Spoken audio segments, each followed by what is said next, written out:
आपके इकोनॉमिक्स की जो बुक है वो 2 पोर्शन में डिवाइड है। तो जो सेकंड वाला पार्ट है उसके कुछ इंपॉर्टेंट पॉइंट्स हैं जो इस वीडियो में आपको मिलेंगे। आई होप आपको हेल्प मिल सकेगी।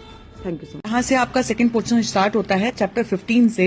चैप्टर 15 है आपका मैक्रो इकोनॉमिक्स। इसके कुछ पॉइंट्स है समष्टि अर्थशास्त्र का अर्थ और उद्गम, समष्टि अर्थशास्त्र का महत्व, इंपॉर्टेंस ऑफ मैक्रो इकोनॉमिक्स, व्यष्टि एवं समष्टि अर्थशास्त्र में अंतर, difference between micro and macro economics and final goods. ये अक्सर एग्जाम में आता है। Difference between stock and flow यानी कि स्टॉक और प्रवाह में अंतर, और समष्टि अर्थशास्त्र की विशेषताएं। ये चैप्टर 15 के इंपॉर्टेंस है। आगे आते हैं चैप्टर नंबर 16 है आय का चक्रीय प्रवाह। इसमें पहले आय का चक्रीय प्रवाह बहुत ज्यादा इंपॉर्टेंट पॉइंट है, सिर्फ यही इंपॉर्टेंट पॉइंट्स है। चैप्टर नंबर 17 में आते हैं। चैप्टर नंबर 17 में नेशनल इनकम और net national income, disposable income में डिफरेंस आता है अक्सर, और इसमें एक क्वेश्चन आता है जो कि कैलकुलेशन ऑफ नेशनल डिस्पोजेबल का क्वेश्चन आता है, अक्सर आता है ये। यहाँ पर मनी जीडीपी और रियल जीडीपी इनमें डिफरेंस अक्सर आता है। नेशनल इनकम और ग्रॉस इनकम में डिफरेंस अक्सर आता है।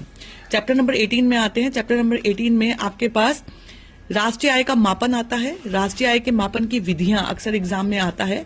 इसमें जो है मूल्य वृद्धि विधि जो है वो 2-3 बार एग्जाम में आई है, और व्यय विधि वो भी 2 बार एग्जाम में आई है, और पूरा क्वेश्चंस भी एग्जाम में आया है। आगे आते हैं राष्ट्रीय आय का महत्व, राष्ट्रीय आय की अवधारणाएं और राष्ट्रीय आय की गणना। आगे इसी चैप्टर में है आपके पास gross national product at market price, और इसे डिफाइन करने के लिए आता है gross national product at factor cost. आगे है net national product at factor cost. आगे इसमें डिफरेंस बिटवीन आता है ग्रॉस डोमेस्टिक प्रोडक्ट और ग्रॉस नेशनल प्रोडक्ट।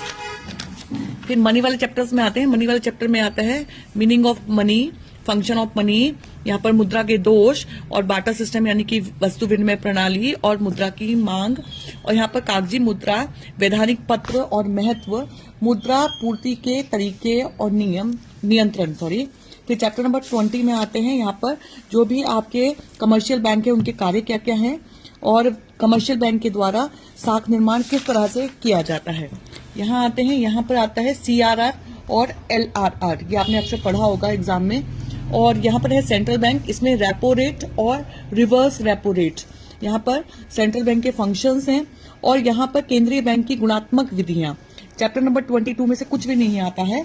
यहाँ पर चैप्टर नंबर 23 जो है इसमें सीमांत बचत प्रवृत्ति अक्सर आता है, सीमांत उपभोग प्रवृत्ति एवं सीमांत बचत प्रवृत्ति में संबंध, पूर्ण रोजगार और अनैच्छिक बेरोजगारी बहुत बहुत बहुत इंपॉर्टेंट है। आगे आते हैं। यहाँ पर एग्रीगेट डिमांड है और प्रत्याशित निवेश। चैप्टर नंबर 24 में से कुछ नहीं आता। चैप्टर नंबर 25 में से निवेश गुणक जो है वही एक क्वेश्चन आता है।